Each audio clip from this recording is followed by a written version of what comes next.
Me imagino que todos estamos conscientes de todos los cambios que están ocurriendo, no solamente aquí en los Estados Unidos, sino en el mundo entero, en los últimos meses. Cambios políticos, cambios sociales, especialmente cambios climáticos. Hemos visto cómo ha habido lluvias donde no las había antes, nieve en Arabia Saudita. El monte Fuji en Japón está sin nieve en octubre por primera vez desde hace 130 años. Lo que ha sucedido en España, en Honduras ahora mismo. Definitivamente vienen cambios.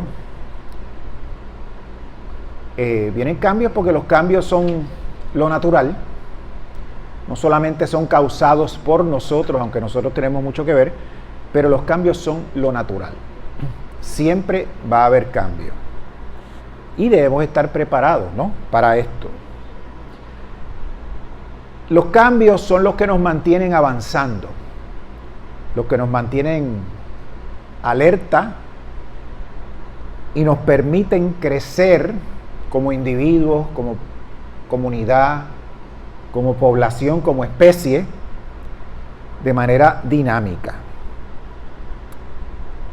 Y voy a hacer una digresión aquí un momentito para que ustedes se imaginen lo importante que son los cambios.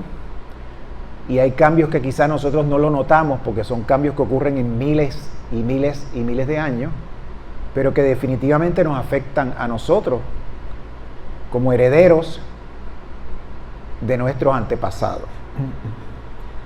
Nuestra especie, el Homo sapiens, es el único representante que sobrevive del árbol genealógico humano.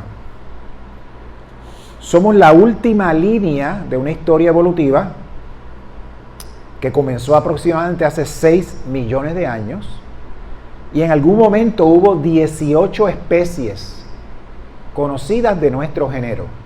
Nosotros somos la única que queda.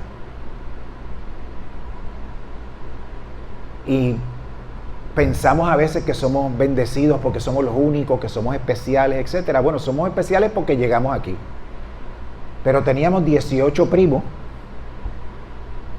que se quedaron por el camino. En un momento dado, el género humano estuvo peligrosamente cerca de la extinción. Hace aproximadamente de 800 a 900 mil años, quedaban en el planeta solamente 1.300 individuos en el planeta. Y esa población se mantuvo por cerca de 100.000 años. 100.000 años es un montón. Hace 10.000 que se inventó la agricultura, imagínense ustedes.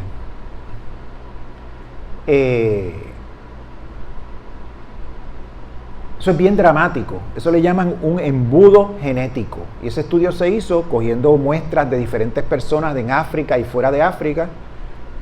Y los científicos se quedaron sorprendidos porque la diversidad genética era mucho menor de lo que se esperaba.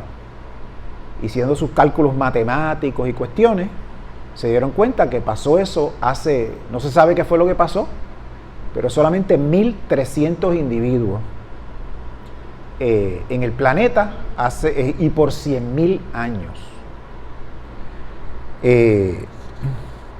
O sea que en todos los sentidos prácticos, por poco nos fuimos con los panchos y no estábamos aquí haciendo esto, ¿no? Vivimos en tiempos de cambio dramático, como dije al principio, y esto causa inseguridad personal, inseguridad poblacional, nacional, colectiva, y todos esos cambios a nosotros en lo personal nos afectan muchas veces porque nos angustiamos. Estamos pensando en eso, lo estamos viendo en las noticias constantemente. No era como antes, como cuando mis abuelos se criaban, que lo que había era un radio. Las noticias tardaban un tiempo en llegar. Los periódicos estaban atrasados y podía pasar algo en el Medio Oriente y tú te enterabas 2 meses después. Filtrado, procesado, analizado, depurado, porque tampoco te daban la noticia completa, era lo que el gobierno quería que escuchara, ahora no. Ahora tú prendes el teléfono, ves el internet y te enteras automáticamente, sin filtro. Y todo eso causa angustia, ¿no? Cada uno de nosotros reacciona a esos cambios de manera diferente. Algunos ven amenazas, otros ven oportunidades y otros simplemente se deslizan, se dejan llevar sin tratar de agobiarse mucho. O sea, que no le dan mucha importancia o piensan que no pueden hacer nada, etc. Y yo creo que quizás esa es la mayoría de la gente. Jesús habla de la casa, de una casa construida sobre roca. Pero esa casa somos nosotros. Él habla de una casa y claro, está usando las casas que se construían en la Palestina del primer siglo, pero desde el punto de vista metafísico se está refiriendo a nosotros, a nuestra vida, al lugar donde nosotros vivimos, que no simplemente es un espacio construido por paredes, sino que es el espacio que creamos nosotros dentro de nosotros. ¿Sobre qué hemos construido la casa? ¿Cuáles han sido las prioridades para hacer esa casa? Vamos a tomar el ejemplo de Puerto Rico. Hace un par de años nos dimos cuenta, o nos informaron, ¿no?, la metrópoli y los americanos, que todo lo que nosotros creíamos no era. Que nuestro país se construyó basado en una mentira, y esa mentira ahora no puede sostener nuestras creencias, nuestra seguridad, etc. Y nos enfrentamos a grandes retos como se enfrenta mucha gente, ¿no? No solamente aquí, ¿no? De igual forma, basado quizá en esa mentira, mucha gente construyó su casa basado en propiedades, pertenencias, dinero, posición social y todas estas cosas que hemos inventado, porque son invenciones de nosotros para sentirnos bien. Cosas que concretamente no existen más allá de nuestros pensamientos. Porque las cosas que nosotros valoramos, quizá materiales, existen en nuestra mente. No existen más allá de eso. Todo tiene el valor que nosotros le asignamos. Si mañana la mayoría de la gente decide que el billete, el papel moneda no sirve, ya no vale nada.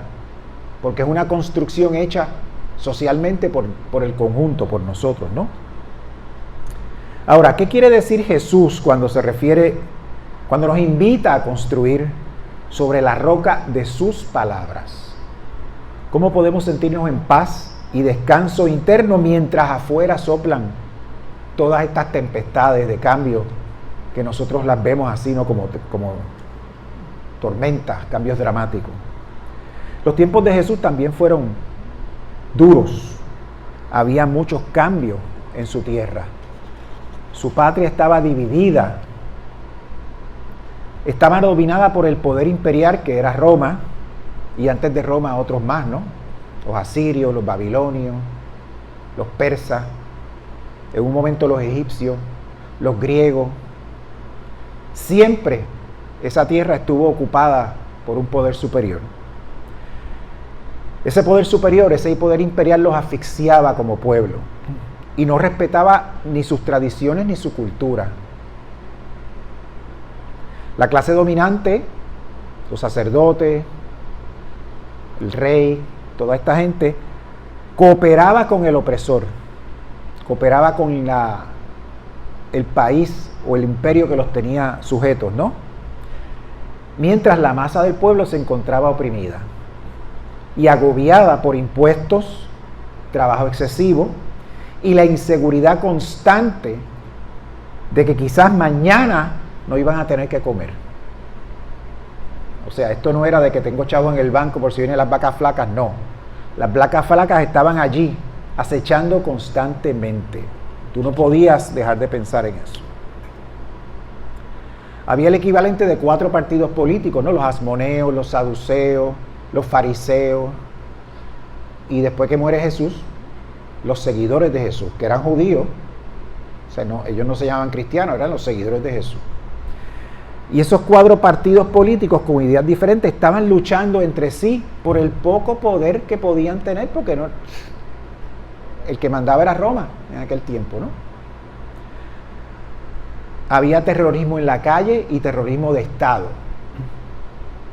La palabra sicario viene de la palabra sicari, que era la daga que los celotes tenían guindando en la cintura debajo de la túnica, y con esa daga se le acercaban a cualquiera en la calle que ellos percibieran que era cooperador del imperio o cooperador de los poderes que los tenían oprimidos, y allí en público, en la plaza del mercado, sacaban la daga, ¡fua, fua, fua! Le metían tres apuñaladas al individuo, seguían caminando, el individuo caía muerto en la calle, y se formaba un revolú, y nadie sabía qué había pasado. Y obviamente el terrorismo de Estado, que lo hemos visto, lo hemos leído en la historia, lo hemos visto en las películas, que ellos llegaban, hacían, deshacían, nos vamos y se acabó el evento. Crucificaron a Jesús. La nación se encontraba como los apóstoles en la barca, en medio de una tempestad, en el mar de Galilea, por ejemplo. Y en medio de esa tormenta, posiblemente, cada uno de ellos se sentía que iba a zozobrar. Esto se va por el chorro. Esto no aguanta más. Y todos ellos se sentían angustiados, desesperanzados. Sentían que no podían hacer absolutamente nada para evitar lo que estaba pasando. No tenían poder sobre los acontecimientos y la angustia se apoderaba de ellos cuando estaban allí en la barca, ¿no? En el medio de la tormenta. Como se apodera de nosotros en ocasiones, ¿no? Jesús dormía y lo despiertan. Y él viene y aplaca la tormenta. ¿Acaso tenía Jesús el poder sobre las olas y el viento? Posiblemente el que escribe el libro no pensaba eso, pero los intérpretes que vinieron después utilizaron ese pasaje para recalcar de que Jesús era Dios y que tenía el poder sobre los elementos y las tempestades y los vientos, como lo tiene pues cualquier Dios bona fide de aquellos tiempos. Pero si dejamos la historia ahí, no significa absolutamente nada para nosotros. O sea, tenemos entonces que confiar en algo externo, en ese Dios de afuera que le suplicamos para que aplaque la tormenta. Jesús lo que hace es invitar a cada uno de nosotros a reconocer el Cristo que habita en nuestro interior. Ese Cristo vivo que es la calma de la tormenta, que no está afuera, sino está dentro de cada uno de nosotros. Y Él nos invita a reconocer, como Él lo hizo, que somos la expresión y la manifestación de la divinidad. El mensaje de Jesús en aquellos tiempos era algo radical. ¿Por qué? Porque retaba todo el paradigma político, social y religioso de la época. Y digo político y religioso porque en aquel tiempo eso de separación de iglesia y Estado no existía. El emperador era un dios, por ejemplo. Y si tú no adorabas a ese dios y le rendías pleitesía y hacías sacrificios a él, eso se llamaba en aquel tiempo sedición. Y por ese crimen te crucificaban. La religión estaba controlada por los sacerdotes e iba de mano del poder político, porque ellos ungían al rey. Si ellos no ungían al rey, el rey no tenía validez. Pero claro, era una pugna de poder entre ellos dos, pero el que salía trasquilado era el pueblo. Los romanos crucificaban, los hebreos mataban a pedradas. Ellos no crucificaban a la gente, pero si ellos entendían que los poderes que son, entendían que tú eras un hereje o tú decías algo que no debías decir, te sacaban con la guardia del templo a pedra limpia y te mataban. Hoy en día en algunos lugares del mundo eso sigue pasando.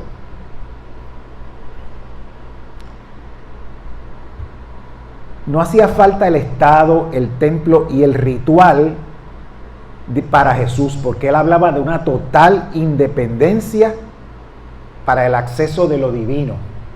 O sea, que ya yo no tenía que ir al templo, ofrecer una cabrita, pagar un dinero para que la sacrificaran y Dios me escuchara. No tenía que hacer la peregrinación a Jerusalén todos los años para la Pascua. Lo podía hacer en mi casa, lo podía hacer trabajando, lo podía hacer en la sinagoga donde yo viviese, en cualquier momento. Y eso amenazaba la entrada de dinero del templo y el poder político que tenían los religiosos y el rey, por supuesto.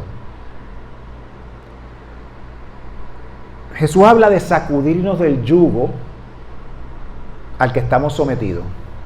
Y eso era bien peligroso, no solamente para los que estaban en el poder, sino también para Roma. Porque a través de la historia, Palestina era un foco de sedición, de pugna, rebeliones, etcétera, que no aceptaba la sumisión a los poderes externos. Hoy en día la religión mantiene un yugo similar a la gente, ¿verdad? Porque solamente tienes acceso a lo divino a través de unas reglas, a través de unos rituales, a unos lugares, a un personaje en particular, en nuestro caso es Jesús, por supuesto, y esos personajes los convierten en dioses. Los convierten en dioses al enfocarnos en la persona de ese individuo y no en el mensaje y la enseñanza. Le voy a dar un ejemplo. Los budistas, que es un movimiento mundial que tiene mucha acogida en el mundo entero, los budistas no creen en Dios. Ellos son ateos. El budismo es una práctica espiritual. Ellos no adoran a Buda. Hacen las estatuas y esas cosas, pero ellos no adoran a Buda. Es una práctica espiritual que la puede usar cualquiera. Entonces, muchas religiones dicen que los budistas adoran a Buda, que le rezan a Buda. No, eso es cierto, eso es falso. Los budistas no hacen eso. El cristianismo convirtió a Jesús en un Dios. Y Jesús señalaba por un camino y se enfocaron en el dedo de Jesús y en Jesús y se olvidaron del camino. Tanto así que en el Sermón del Monte Jesús habla de las cosas que tú debes hacer. Bienaventurados los mansos, bienaventurados los pacificadores, bienaventurados esto, aquello, todo es lo que tú tienes que hacer para estar en el reino. 300 años más tarde, el credo de los apóstoles es: yo creo en esto, yo creo en lo otro, yo creo y nada de qué voy a hacer. O sea que Jesús se basa en la ortopraxia, que es el comportarse correctamente. La ortodoxia es creer lo correcto. Cuando oramos, entonces suplicamos, tratamos de hacer tratos con Dios. Mira, tú me das, yo te doy, yo te prometo esto si tú me das esto otro. Estamos reduciendo nuestra relación a la divinidad a un quid pro quo, a una negociación comercial. Tenemos una relación de amo y siervo, donde el amo tiene todo el poder y yo tengo que hacer lo que él dice y tengo que humillarme y bajar la cabeza. No puedo estar más alto que él, etcétera. Cuando somos hijos de la divinidad, cuando somos parte de esa divinidad, y toda la manifestación de Dios y lo que significa eso está a nuestro alcance constantemente todo el tiempo. Solamente tenemos que tomarlo porque ya nos pertenece. Damos gracias, abrimos los ojos para ver la manifestación de todo el bien que ya está dispuesto para nosotros.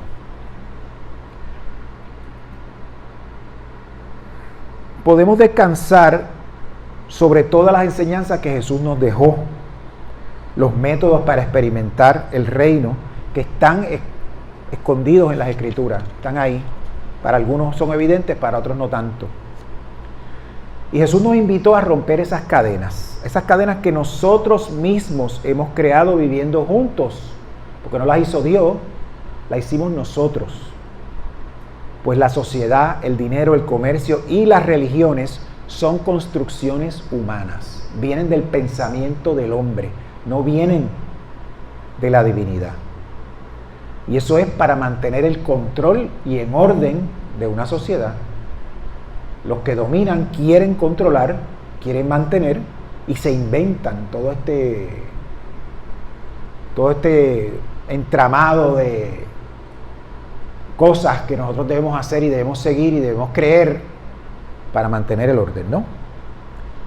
De la misma forma que el hombre no se hizo para el sábado, sino que el sábado se hizo para el hombre, todas esas construcciones se hicieron para servirnos y no nosotros para servir a esa construcción. Por ejemplo, el gobierno. Todos los gobernantes son nuestros empleados.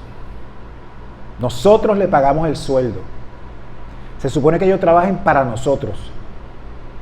Pero eso no pasa. Ellos trabajan para ellos y para sus amigos y nosotros tenemos que rendirle pleitesía. Tenemos que humillarnos entre ellos. Tenemos que decirle señor, honorable, todo este tipo de cosas. Cuando lo honorable es el puesto, no es la persona que ocupa el puesto.